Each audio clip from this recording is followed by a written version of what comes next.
Happy Halloween, ladies and gentlemen! Welcome to Divos Halloween.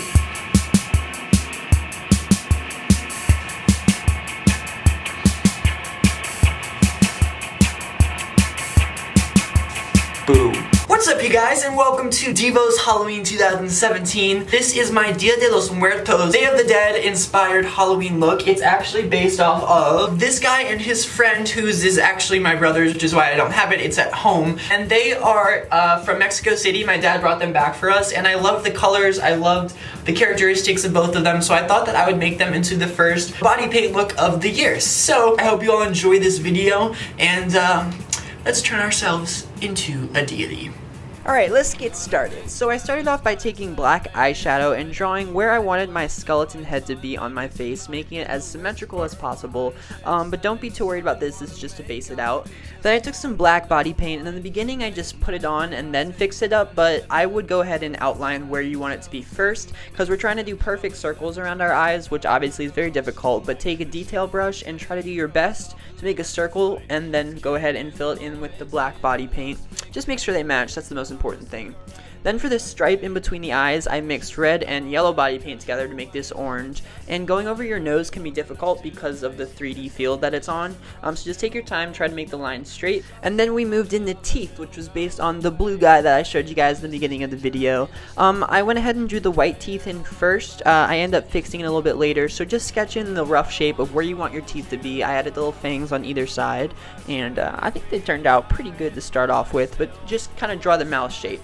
And then while I was at it, I took the white and I added a little stripe in the middle to break up the orange.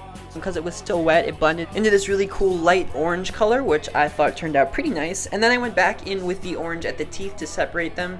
Like in a usual mouth where you would do black, I did orange to make it more Halloween, more festive, more Dia de los Muertos. So I broke up the teeth like that. And I went back in with black and outlined it again to better define, there you go, the mouth. And we ended up fixing up a little bit later, but that's the rough mouth. Then I went in with white, and since that was all the detailing on the face for now, I filled in the rest of the portion. One thing that's cool with outlining in black eyeshadow is it kind of dirties it up a little bit, which makes it for more of like a natural bone color than just a pure white, which I think kind of reads well for this look and makes it a little bit more realistic looking, which is cool. I was going for a mix of like a cartoon / realistic vibe here. And as you see, I just messed up. It's super easy to take off this water-based paint if you mess up. Make sure you're just careful around the details so that you can keep the line sharp. And then we moved on into, after I looked at myself, I outlined the face of the skeleton in black eyeshadow again. Kind of again to give myself this idea of what I wanted to do, and also to dirty up the colors a little bit. So then I took a yellow and I outlined my entire white face region. This is going to be for the beading that goes around the skeleton head that I decided on.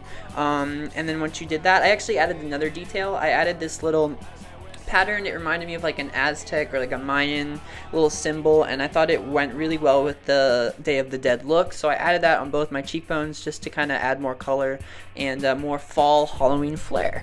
So yeah, once we did that, I went in and made the bead effects. So the first thing I did is I took black body paint and I kind of sketched out where I wanted the beads to be. It's kind of tedious because you want to make them close together, but you also want to make sure the lines are sharp and defined. Alright, so unfortunately the camera just died, and I didn't realize it died for a second, but basically I outlined the yellow trim a little bit. I just did a little bit of touching up on the general face area, kind of made the lines more defined, fixed up the teeth, decided to bring them all the way up because I thought it looked better, and then added this because I felt like it was a very Dia de los Muertos vibe. So let's go back into it. So I think that made sense, but basically I did the black lines around the yellow beads to dirty it up a little bit and to better define the face. I added the little spikes on the mouth because I thought it would make it more Dia de los Muertos. And then I also brought the teeth up to the tip of the mouth, kind of ignoring the orange border. Then I went ahead and filled the rest of my face in with black eyeshadow, and if you want to just do your face for the look, you can stop there. Make it a lot easier to clean up, not as dirty. But I ended up taking it in with body paint and doing my neck. The reason I did eyeshadow on my face is I wanted to make sure it was very defined where the black edge of my mask was and the black eyeshadow on my face. So then I went back in and I went ahead and did my entire upper body. I powdered because if you're going to wear any clothes, it will come off, and this kind of helps it stay on a little bit. But other than that, we're good to go. This is my Dia de los Muertos deity Day of the Dead inspired look. I hope you all enjoyed it. I tried to keep it as simple as possible. All you need is red, white, yellow, and black body paint for this look. and I think it looks really cool. It's a great way to kind of break up the regular costume with a nice face paint, and as you see here, I thought that an outfit with really simple, just black and white, would highlight the colors in the face and bring it out, and I think he looks awesome. And that's it. I hope you all enjoyed this very first video of Divos Halloween. I am so excited that I got it together and done for you guys. I hope you like the backdrop too, worked hard on it to make sure it looks really awesome. And yeah, if you like this video, make sure you like and subscribe down below. I make seasonal videos as well as my college content, and I'd love for you to join the family. So yeah, if you ever recreate this look too, make sure you tag me on either Instagram or Twitter so I can see it, because that would be amazing. But I hope you guys are excited for Halloween season, and don't ever ruin your fun today. Have a spooky October, and I'll see you guys real soon. Bye guys. As I whisper in your ear, I wanna tear you apart.